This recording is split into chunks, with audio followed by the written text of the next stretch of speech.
haaraatiin ijaaramuu qaban jedha. Diigamee bifa haaraatiin ijaaramuu qaban jedha Impaayerri Itoophiyaa. Diigamee bifa haaraatiin.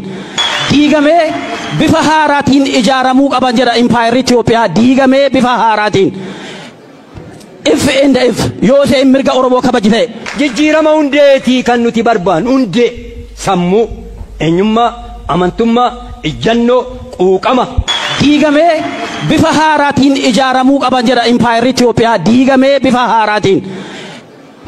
If and if yoo ta'e mirga Oromoo kabajite. Jijjiirama hundeetii kan nuti barbaannu hundee sammuu eenyummaa amantummaa ijjannoo quuqama kan kanaan wajji wal qabate jijjiirama hundaa'ee abbaa biyyummaadhaan qabsaa'uudha kan nuti barbaannu. Dibaa miti kan barbaannu, suphaa miti kan barbaannu. Suphaa miti. Suphaan nuun ta'u suphaan.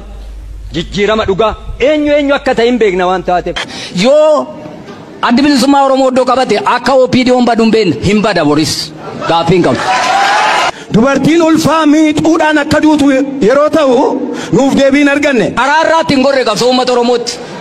Garee warra summii baricha dhugan sanaati nuyi. Garee warra mucaa ajjeesanii haadha irra teessan sanaati nuyi. Garee ulfii garaatti duutee taate sanaati nuyi. Garee warra dheengadda duddi duubatti hidhamee xiyyiitiin gurratti namme sanaati nuyi. Isin hin taphattu nu garuu taphataan jiru. Har'as isuma sanarra jirra waan ta'eef. Diigamee bifa haaraatiin ijaaramuu qaban jedha Impaayerri Itoophiyaa. Diigamee bifa haaraatiin. If and if yoo ta'e mirga Oromoo kabajite. Jijjiirama hundeetii kan nuti barbaannu hundee sammuu eenyummaa amantummaa ijjannoo quuqama kan kanaan wajji wal qabate jijjiirama hundaa'ee abbaa biyyummaadhaan qabsaa'uudha kan nuti barbaannu. Dibaa miti kan barbaannu, suphaa miti kan barbaannu. Suphaa miti. Suphaan nuun ta'u suphaan. Jijjiirama dhugaa eenyu akka ta'e hin beekna waan taateef. Yoo adda bilisummaa Oromoo iddoo qabate akka OPDO'n baduun beekna hin bada boris gaaffii hin qabu. Dubartiin ulfaa miixuudhaan akka duutu yeroo ta'u nuuf deebiin arganne. Araarraatti hin gorre qabsoo uummata Oromootti.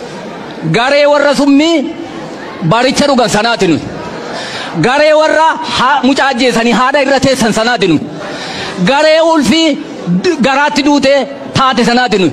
Garee warra dheengadda duddi duubatti hidhamee xiyyiitiin gurratti namme sanaati nuyi. Isin hin taphattu nu garuu taphataan jiru. Har'as isuma sanarra jirra waan ta'eef. Diigamee bifa haaraatiin ijaaramuu qaban jedha Impaayerri Itoophiyaa. Diigamee bifa haaraatiin. If and if yoo ta'e mirga Oromoo kabajite. Jijjiirama hundeetii kan nuti barbaannu hundee sammuu eenyummaa amantummaa ijjannoo quuqama kan kanaan wajji wal qabate jijjiirama hundaa'ee abbaa biyyummaadhaan qabsaa'uudha kan nuti barbaannu. Dibaa miti kan barbaannu, suphaa miti kan barbaannu. Suphaa miti.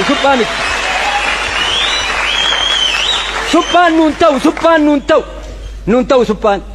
Jijjiirama dhugaa eenyu akka ta'e hin beekna waan taateef. Yoo adda bilisummaa Oromoo iddoo qabate akka OPDO'n baduun beekna hin bada boris gaaffii hin qabu. Dubartiin ulfaa miixuudhaan akka duutu yeroo ta'u nuuf deebiin arganne. Araarraatti hin gorre qabsoo uummata Oromootti. Garee warra summii baricha dhugan sanaati nuyi. Garee warra mucaa ajjeesanii haadha irra teessan sanaati nuyi. Garee ulfii garaatti duutee taate sanaati nuyi. Garee warra dheengadda duddi duubatti hidhamee xiyyiitiin gurratti namme sanaati nuyi. Isin hin taphattu nu garuu taphataan jiru. Har'as isuma sanarra jirra waan ta'eef. Diigamee bifa haaraatiin ijaaramuu qaban jedha Impaayerri Itoophiyaa. Diigamee bifa haaraatiin. If and if yoo ta'e mirga Oromoo kabajite. Jijjiirama hundeetii kan nuti barbaannu hundee sammuu eenyummaa amantummaa ijjannoo quuqama kan kanaan wajji wal qabate jijjiirama hundaa'ee abbaa biyyummaadhaan qabsaa'uudha kan nuti barbaannu. Dibaa miti kan barbaannu, suphaa miti kan barbaannu. Suphaa miti. Suphaan nuun ta'u suphaan. Jijjiirama dhugaa eenyu akka ta'e hin beekna waan taateef. Yoo adda bilisummaa Oromoo iddoo qabate akka OPDO'n baduun beekna hin bada boris gaaffii hin qabu. Dubartiin ulfaa miixuudhaan akka duutu yeroo ta'u nuuf deebiin arganne. Araarraatti hin gorre qabsoo uummata Oromootti. Garee warra summii baricha dhugan sanaati nu garee warra mucaa ajjeesanii haadha irra teessan sanaati nu garee ulfii garaatti duute taate sanaati nu garee warra dheengadda duddi duubatti hidhamee xiyyiitiin gurratti namme sanaati nu isinin taphattu nu garuu taphataan jiru.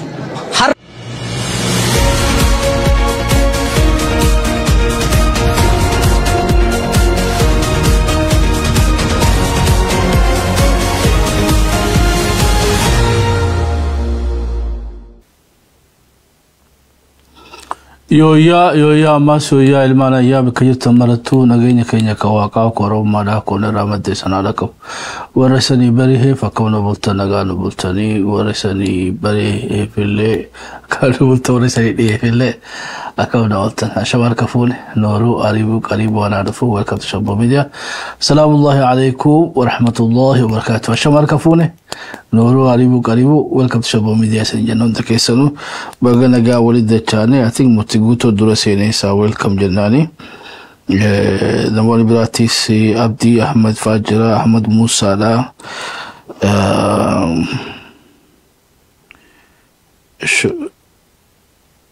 هندي كيسانو بغنا جانو رفتاني ويلكم تو شباب ميديا ga khaleysa balina waaye Ibrahim Toure la haga tokko haasofne turre gaafa bira mastebneeti babalinaan mali rabaran nakanju leadership irra haasofna ati waaye barnoota mebiti deebun kenyani malaachoya balinaan ti deebine haala amma kana wajin waa saba kenya fayyadu waaye hoggansaati fi emarumma leadership jechuun amma conceptin haarayni bahaa jirtu leadershipin context business keessatti jirtu fi konteksin siyasa keessa jirtu wadabti ta business keessa jirtu leadership jechuun nama tokko jechuun miti collective jechuun namoota caasaa gubbarra haga garjalatti akka tuutatti waliin sosoon leadership jaaniini siyasa keessatti ammoo adda jechuun siyasa keessatti hogganuu fi eemaramu waan lamaan tana jechuun akka diboota qindiidhaan lafa qotan sanitti yoo hoggansi qofti ka ummanni eemaramne faayidaan qabu ummata eemaramu ammas ka hoggansan qabnes faayidaan qabu jechuun wanni oromoodhaa hedduu waan tanaa wal dabraa jechuun gaafa hogganaa qabnu ummatan qabnu gaafa ummatan qabnu hogganaan qabnu atin kana sirriitti na hubattan fakkaata.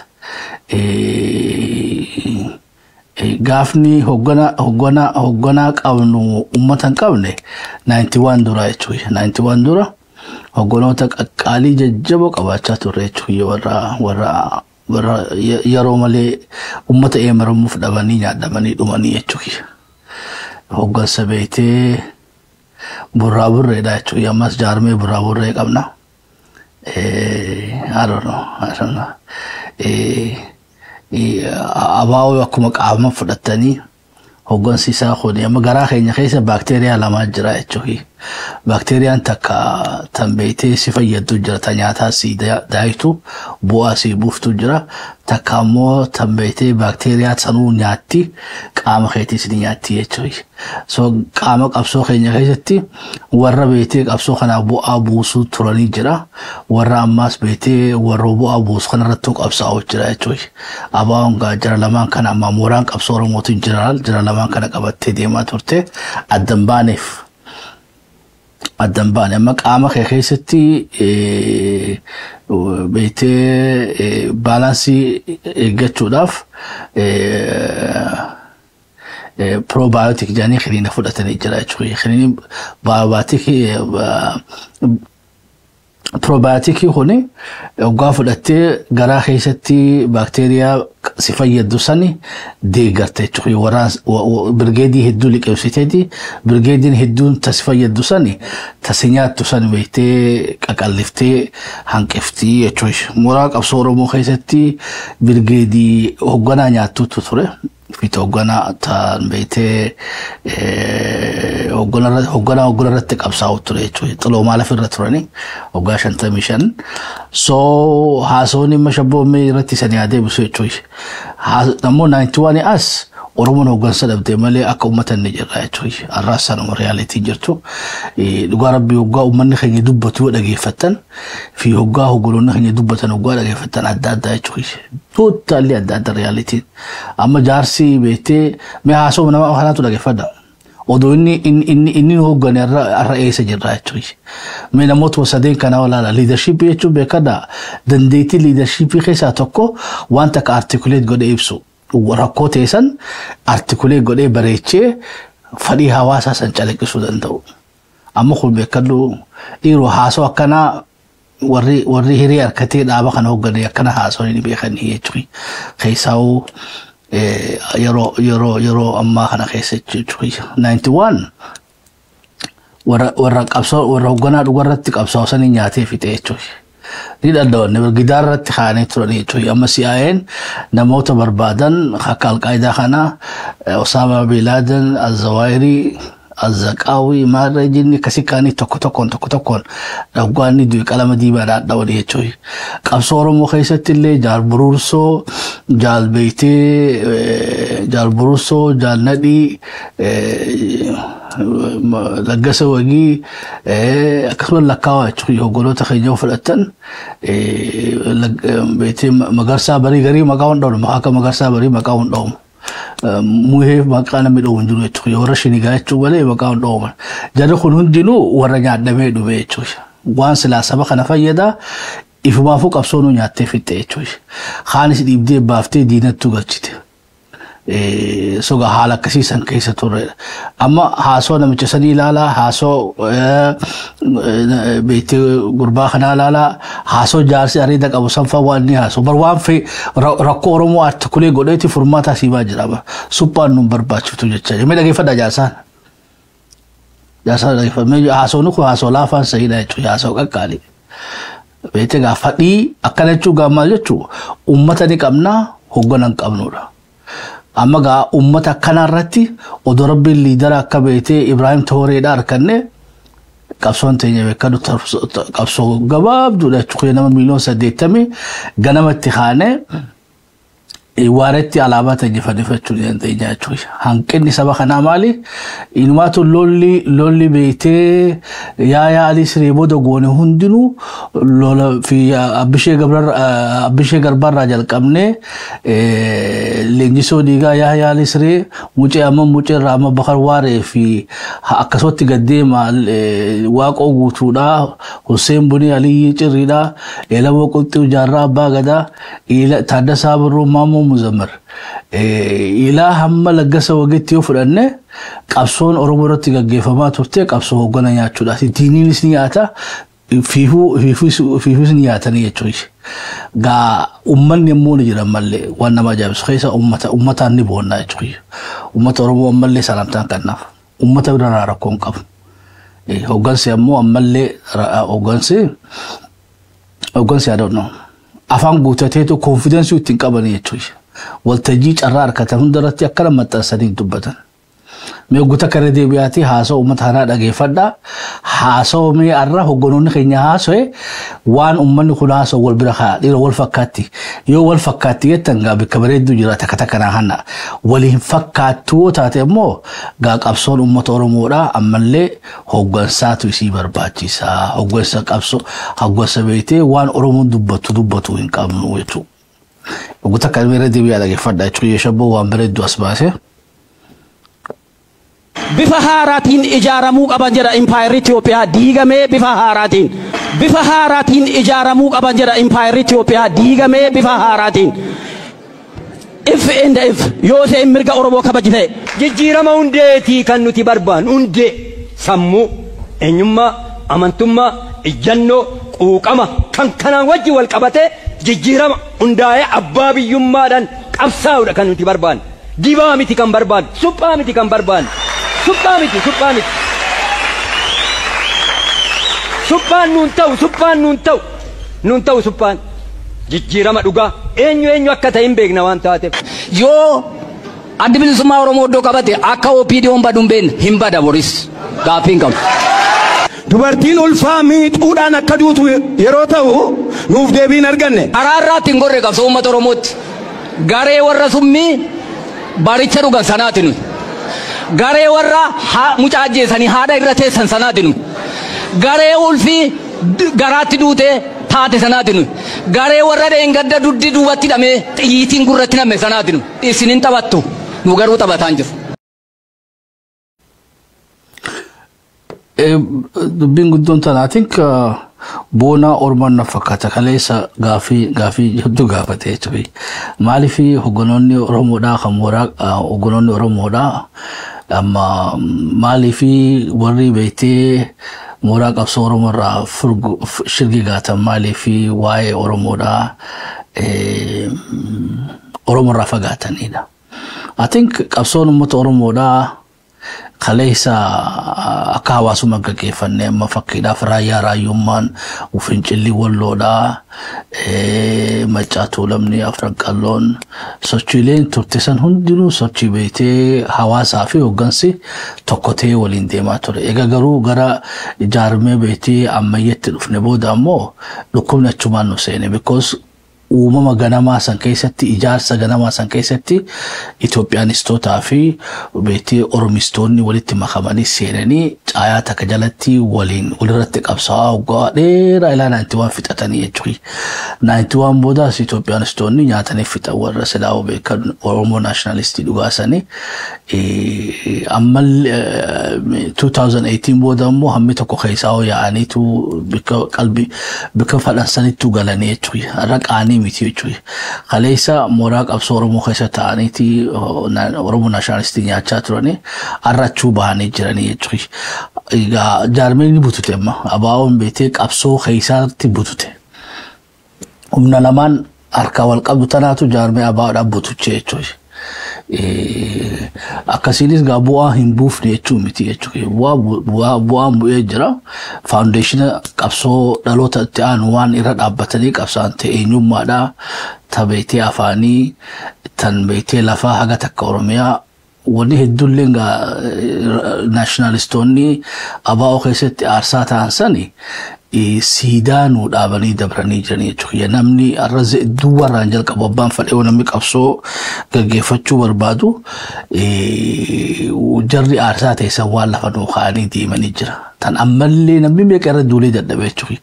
Ta'even warri arra mootummaa gubbaa jirullee waan isaan lafa kaa'an san jijjiiruudhaaf waan biraa Oromoo fudhachiisuudhaaf hin danda'amne jechuudha. Waan nama ajaa'ibsiisu keessa hogganoonni Oromoodhaa warri lubbuudhaan dabre sanii waan beektee waan isaanii arralee jijjiiruu namni dadhabee jechuudha. Warri lubbuudhaan hafan beektee waan isaan aarsaatti kafalanii uummata Oromoo dhaalchisanii deeman kana harka darbuu hin dandeenye. Ayaan guddoon qabsoodhaa tambeetee eega jaarmee jaaranne booda keessaa modern political party fi organization akajuu eega jaaranne ayaan guddoon tanumaa jechuudha.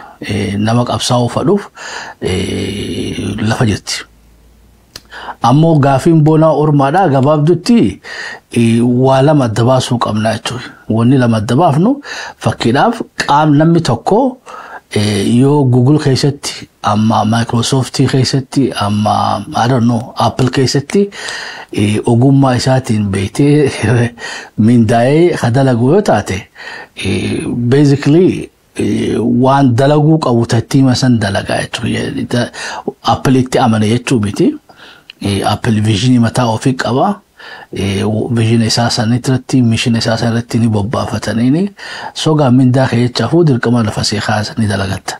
Akkana jechuun ati hoogganaa jechuu miti maanaajara jechuudha. You manage what you've been told. Qabsaa'aan ammoo wal dhabaa jechuudha. Qabsaa'aan waan onnee isaa keessaa burqitu jala deema. Ilaaloon isaa vision isaa lubbuu isarra saba jaalataa jechuudha. Bar qabsaa'aa ta'uun is not easy. Qabsaa'aa jechuun selfless jechuudha. Nama beektee nama jireenya isaa kana guutuu nama biraatiif jiraatu jechuudha. Dabarsee kan irra guddaa qabsaa'ota keenya ilaaltan maatiiwwan horanne horatees facaasee biraa deeme qubaa'uun qabu warra ilmaan isaaniitu yatamaa jechuudha. So ilmi namaa lubbuu ofiitii fi maatii ofiitiif jiraata jechuudha. sogaa hoggonoonni hafan kun teknokiraat jedhaniin teknokiraat jechuun warra beetee hiree itti kannaan saniin bikka faayidaa qabdu dhaabbatu jechuudha yoo gabayaan oromoodhaa walakkaa tana ta'anii akka wanni nu baanu gammachuu magarsaadha hoggonoonni oromoodhaa bitaa singora mirgaa singora walakkaa tana ta'anii qaama lamaan wal harkifatu kana khayra jabaatee cinaa dhaabbatan gaafa oromoon wanni sii dhiyaattee bilchaattee dasa guuratanii oromiyaa keessa galan abbaatti ta'anii deemaniini gaafa ammoo diinii irra jabaatee ammoo ammas beektee gara kaanii goranii jechuudha. So hogganaadha ammoo teknokiraatii qabne birookiraatota qabne jechuun hin dandeenye jechuudha.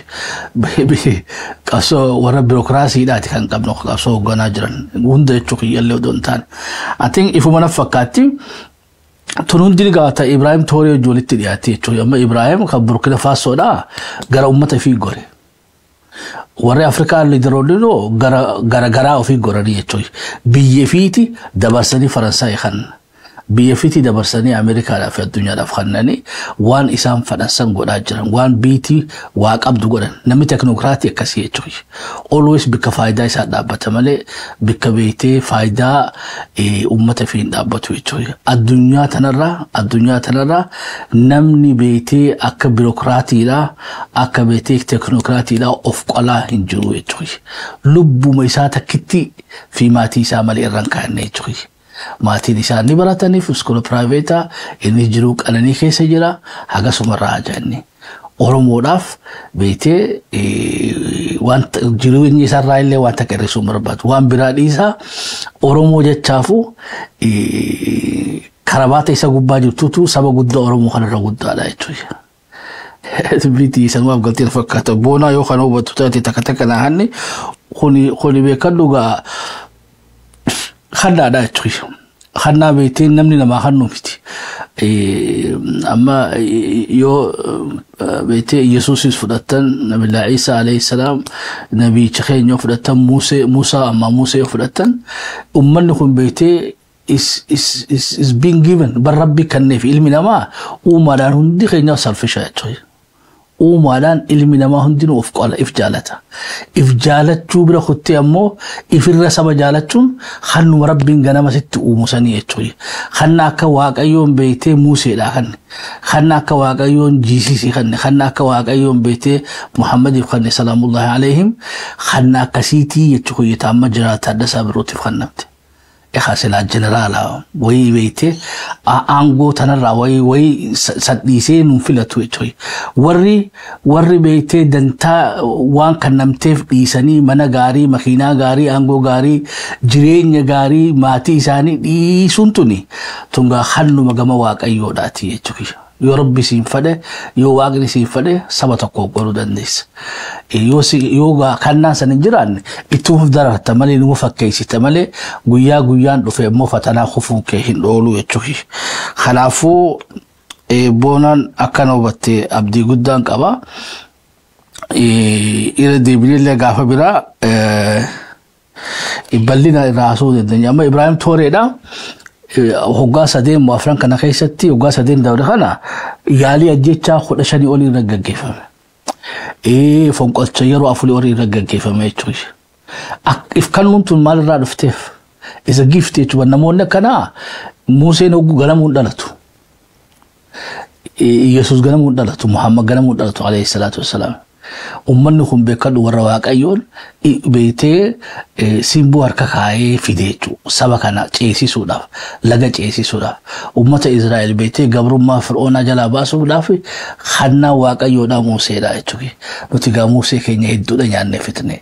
Inumaatu yoo dhugatti teenyee kalaallu taane namni akka Oromoodhaa Rabbiin beetee Musee yeroo hedduu kanneef hin jiru jechuudha. Arraasuma qabna jennee yaanna. Ammoo Museen keenya kaarraa kuni bikka isaan malusan hin jiru dhokotee jiraara ka qabnu immoo kakaleessa mul'ate immoo nyaadhamee jira jechuudha. Kuni gaa imala qabsoo seenaa teenyaati. Sabni kun guyyaa takka wal arguun isaanii malaa jechuudha. Jaarsi akkanatti haasoo kuni hoggana akkanatti haasoof wal arkatee guyyaan sabni kun cawulleen fagoo miti. Abjuun nama 1,80,000 lafatti haftee jettanii yaadina.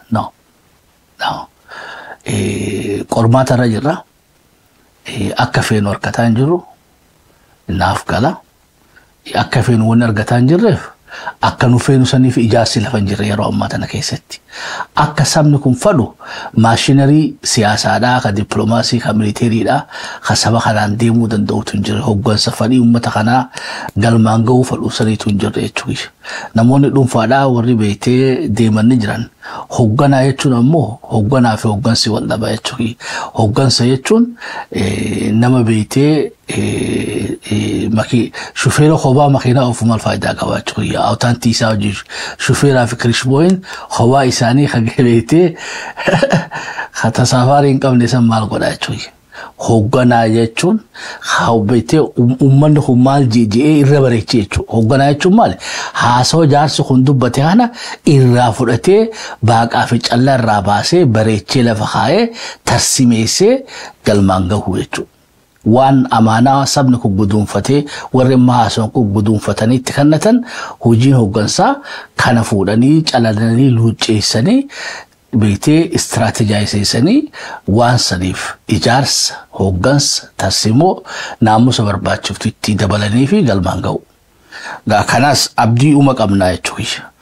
Maaliif saba hoggaa miliyoona meeqa gadaadhaan bulee jechuudha. Saba pirezidaantii 600 ol amata 600 ol saba beektee ilaafee laameedhaan bulee jechuudha. Saba tokkicha beektee addunyaa tana dimokiraasii barsiisedha. Jechi even dimokiraasii jukunu jecha beektee directly translate beektee ilaafee laamee afaan Oromoodha. I'll challenge you mee dictionary abbaa feetanii keessa deemaati jecha dimokiraasii ju afaan Oromoo malee afaan biraa keessatti argaa hin jiru. Jechi dimokiraasii ju keenya ilaafee laameedha. Walii gallaayu nuti barganaa nuti rakkoon keenya guddaanu teknoolojii beekumsaa fi ogummaa gahumsa seenaa teenya itti ilaallee itti interpret goonu wallaallee jechuudha. We don't have it. Laggasaa Asmaraawum Professor Laggasaa Asmaraawum maqaa isaa dogoggoruu baadhee kitaaba baasee waa'ee gadaadhaa introduction baasee malee waa'ee sirna gadaa barreessine jechuudha. Gadaa irraa haasofna malee we are yet to understand. Nuufuu ni galaayeedha konseptiin gadaadha. Gadaan gaafa beektee nama gadaa keessatti dhalatee guddate barnoota ammayyaa harkatee yoo ni barreesse malee namni biraa hundinuu beektee akka jechuu bargaa akka nama footoo gaammeedhaa si garsiisuu fi gaammee si garsiisuu waan dhabdi jechuudha. Maybe footoo gaammee si garsiisuun gaammee maal fakkaataadhaaf fakkisiif taammoo gaammeen personalitiin isaa maalii keessi isaa maal yaadaa nama akkamii eenyummaa keessan guututti gaa si garsiisuudhaaf ana fiddee agarsiisuu qabda. Ana kana fiddee garsiisuu qabda. Gadaan nuti arku katabame kun hundinuu footoo gadaatiin nutti himaa jiran malee gadaa namni barreessuu dandeenye jiru ilaama. It's so complicated. Gadaan is divine jechuudha. Waan beektee lifa malee naa godhaa warri amantiidhaan irratti illee buufatina. Gadaan waan sammuun ilma namaa tochuu danda'u illee natti fakkaatu jechuudha.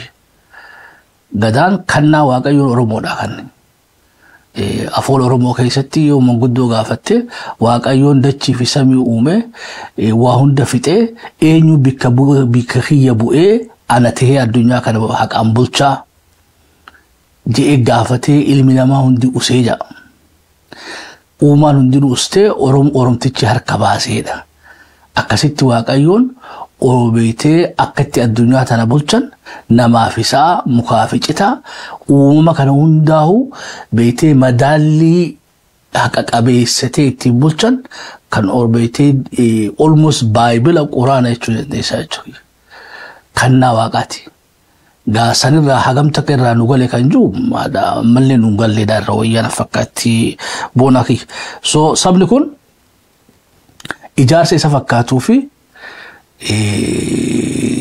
hoggansa isa fakkaatu harkan. Ijaarsa hoggaa jennu beekadha. Ijaarsi hojii isaatu mobilize waa godhudha. Fakkii immoo Boorana keessatti fudhadha. Boorana keessatti fudhatan wal gahanii karoorfatanii gaafa godaanuu qaba jechuudha. hoggaa godaanu kana nama kuma dhibba tokko nama miliyoona tokko sossoosaa jechuudha yeroo tokkotti bar kun bar organization qabaachuu agarsiisa jechuudha irreechi fiifu organization qabaachuu agarsiisa nama miliyoon kudhan walitti qabdee odoo namni walitti hin buune oolchitee beete galchuu jechuun capacity uumaadhaan qabnu barta gadaa keessa DNA keenya keessa jirtu jechuudha toomanutu by default ifitti hin beene irraa fayyadamaa jiru keessa jechuudha arra beete biyya hinditti nama kuma dhibba sadii kuma dhibba afur kuma dhibba shanii amatu waliin dhufa sirna isaanii san kabajuudhaaf amatu namni dhumee galaa jechuudha even makka warri hajjii dhaqan nama miliyoon lama tuqaa shan ila miliyoon sadii waliin dhufa achittu gaaga'ama meeqatu gayaa jechuudha akkamitti oromoon miliyoona 10 beete irreecha dhaqee addagalaa go'anne what it shows ummanni kun hagam takka conceptii organizationaa qabaadha disciplinea qabaadha isaanii oromoo rafama very naturally jechuudha duratti akkasitti akkuma irreechaa dhufnu kanatti muudaafillee beete madda walaabuu dhaqaa turreedha oromoon eventii hedduu qabata kana miliyoona meeqaan kabachu beete amma sugaa qe'ee ofitti deebi'e miliyoona malee oromoon hin kabaju odaa bultum jala miliyoona waliin dhufaa jechuudha oromoo beete walirra jettee wal ajjeeftee dhageessu odaa bisilee jala miliyoona waliin dhufuu ture odaa nabee jalatti akkasi odaa roobaa jalatti akkasi eventiilee sadarkaa beete steetitti qabnu jira sadarkaa confederationatti qabnu jira san hundaa'u namni kun waliin dhufeetu madda deemaa jechuudha bar nuufin galiin malee wanni sila irra gadaa keessatti anama gaabbiin kiyya guddaan gadaa keessatti dhalachuu dhabu kiyya jechuudha sila beete gadaa keessatti eeggadhee sarkila kiyya san gogeessa gadaa keessa darbe process san keessa darbe arra waa himuu danda'aadha akkamitti bar gadaa jechuun akka nama takkaatu New York dhaqee hin beene amma Dubai dhaqee hin beene hawaii New York si haasawuu jechuudha namni gadaa keessatti hin dhalatin hin guddatin hin gadoomin beete waan gadarraa haasoo danda'u ni takkataa jechuudha kabeeku sanoo kabeekuusi laanguja nuti beeynu katti nu ibsu san hin qabne amma gaaffii kana harkaa nu qaba jechuudha sila abbaan gadaa tokko kabarnoota beetee ammayyaadhaatis qabu beete laanguja akaadamiyaa irraa kanaan rileet godhee nu dubbachuu danda'u jiraate kanaa ol sila ka ibsachuu dandeenya waliigalatti sabni kun confusionii beete post colonization trauma beete post colonization kana keessaan baane decolonize of ingone of imala gama ifitti illee hin deebi'anne sammuu colonize taatee ammallee furmaata barbaadaa jira wanni inni lafa kaa'ifu wanni inni lafa kaa'ifu wanni adda taateefu irra guddaan nama namni beete barnoota ammayyaa abashaa fudhate kan gaafa bara Haile Sillaaseedhaa ni amaaree jechuudha kan gaafa dargiidhaa waaqatti kafree jechuudha kooministii ta'e waaq malee ta'e kan gaafa wayyaaneedhaa kijiba baree jechuudha kan gaafa ammaa kun ammoo hattummaa baruu jira jechuudha so rakkoon keenya guddaan barnoonni ammayyaadhaa ka ofii beetee bocanne ka ofii keessatti beetee of oomishuu dandeenyu oromoo oomishachuu dandeenyu arganne kun gaa hanqina rakkoo ta'e taarraatiif kana jechuudha leadershipiin ta'e irra guddaan barnoota ammayyaa keessaa baatee jechuudha amalli isaaniitu wal fakkaataa jechuudha amma laaltan warra siyaasaa oromoo hoogganaa ka gaafa Haile Sillaaseedhaa xiqqoo malee akkuma isaa sanitti jaan hoinaan ja'a jechuudha ka gaafa dargillee dubbiitii malee dubbiitii fudhadhaa jaa jechuudha ka gaafa wayyaanee barate immoo asumatti usikki jibaa jechuudha asumatti amma booda kuni qabsoofna mamma mooy waan takka nuunaaf na jeeto waadaa siiseenee garagalaa jechuudha ka gaafa abiyyiidhaa kunoo baratee gaafa bikka ga'e akkamii I don't know at least haasoo ummata kanarraa wanni beetee garaa na nyaatoo jiraate laata ummanni oromoodhaa yoom ka garaa isaa guutu ka waan inni fadhu kana hubatee fi waan inni beetee fadhu kana waan sabni kun fadhu waan sabni kun gaafatu irraa fudhatanii calalanii luuceessanii tarsimeessanii ijaarsaa fi hooggansaa fi naamusa barbaachisan itti godhanii galmaan gahanii kan jiru sangaa waan ammallee abdii irraa qabnu jarana duwwarrallee jirra jee yaadu akka durra wayyaa qabna haa taatu imalli garii wal dhabaa jechuudha. Imalli garii wal dhaba uummanni Irish amata 850 irraa fudhate beetee uummata Irish ta'uudha. Uummanni Hindiidha amata amata 200 jala dhiyaatu irraa fudhate amma kun afaan Ingilishii lafan kaawee jechuudha. Namaste gadagarahe sile afaan Amara afaan beetee Ingilishii fi Hindiidha waliin makaa jechuudha. warri Afrikaa kun gara guddaan kaanni Faransaawame kaan Ingilish ta'e biyya Afrikaa keessatti namni afaan ifiitiin biyya fi bulfatu takka taa'e jechuudha. I don't know. Gara guddaan nama sammuun isaaniitu sammuu ajaa'ibaati jechuudha. Akka barsiisaa Ugandaadhaa ka Oxford University dhaqee qara'u fiiziksii qareeti barsiisaan isaa rifeensa kana akkanatti walakkaatan akkana qaba akkana jigaa jechuudha. Waggaa barsiisuu akkana deebiseeti akkana godhee rifeensa kun ijarra waan jiguuf velocity zoolo taasawat akkana godhee waggaa cinqeen waliin qabee deebisaa jechuudha. Qaalichi Ugandaadhaa waggaa roobellee rifeensi isaa beeytee rifeensi isaa fiifuu piistaadhaa jechuudha. Haroobni seenne waggaa biyya isaatti galee inni isa akkana jechuu jalqabee jechuudha. Ijoollee barsiisaa beeytee Blackboard irratti waggaa katabu kana jeeti waan takka barreessisaa wanni dhaasanii jee piistaadha akkana qabee deebisee barsiisaa jechuudha.